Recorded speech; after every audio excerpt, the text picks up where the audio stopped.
حاج فیروز زیرک، میں مجلس کو تمام کر رہا ہوں، حاج فیروز زیرک فارسی زبان کے بہت ہی بڑے شاعر ہیں۔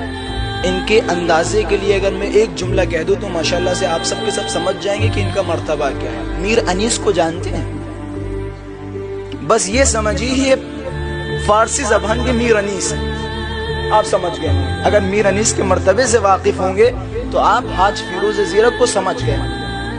ابھی تقریباً یہ 95 سال کے ہو گئے، یوٹیوب پہ بھی ان کی ویڈیوز وغیرہ ہیں۔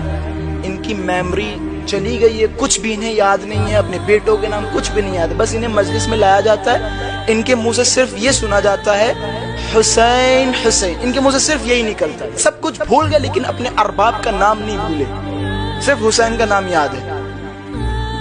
تو انہوں نے ایک قصہ بیان کیا تھا کہ تہران میں کچھ جوان کہ جنہوں نے کچھ مجالسیں وغیرہ رکھی تھی عاشورے کو، تو انہیں پیسوں کے حوالے سے کچھ پریشانی تھی، پرابلم تھی، تو یہ ایک وہاں کے تاجر تھے شیخ ہادی یا محمد ہادی، کہتے ہیں اس تاجر کے پاس گئے اور جانے کے بعد ان جوانوں نے کہا کہ ہم یہاں پہ مجالس اور حیاتیں برپا کرنا چاہ رہے ہیں، ہمیں کچھ پیسوں کی ضرورت ہے تو آپ اس میں شرکت کریں۔ شیخ ہادی نے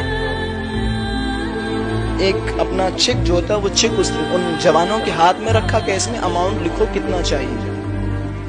ان جوانوں نے اس چیک پہ اماؤنٹ لکھا، شیخ ہادی نے اس اماؤنٹ کو نہیں دیکھا، اس کے اوپر ہاتھ رکھا اور نیچے سائن کیا۔ کہتے ہیں تھوڑے دن کے بعد ان کا انتقال ہو گیا۔ آج جب ان کا انتقال ہوا تو حاج فیروز زیرک کہتے ہیں کہ میں نے خواب میں دیکھا شیخ ہادی بہت خوشحال ہے، ایک باغ میں ٹہل رہے ہیں۔ تو میں نے شیخ ہادی سے کہا شیخ ہادی یہ کیا قصہ ہے، بڑے خوشحال ہو؟ کہ تمہیں پتہ ہے قبر میں پہلی رات میرے ساتھ کیا ہوا؟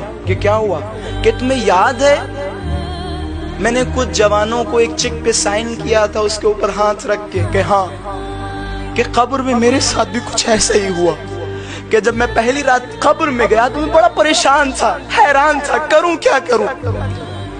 ملک الموت ملائکہ چاروں طرف سے گھیرے مجھ سے سوال و جواب کر رہے ہیں، اچانک سے میرے قبر کے سرہانے سے ایک نور ساطع ہوا، جب وہ نور میرے قریب آیا تو اس نے میرے نام اعمال لی ہے اور میرے نام اعمال پہ ہاتھ رکھ کے اپنا امضا کر دیا کہ جاؤ۔ کہ پتہ وہ کون تھا کہ وہ کوئی اور نہیں، میرا مولا حسین تھا۔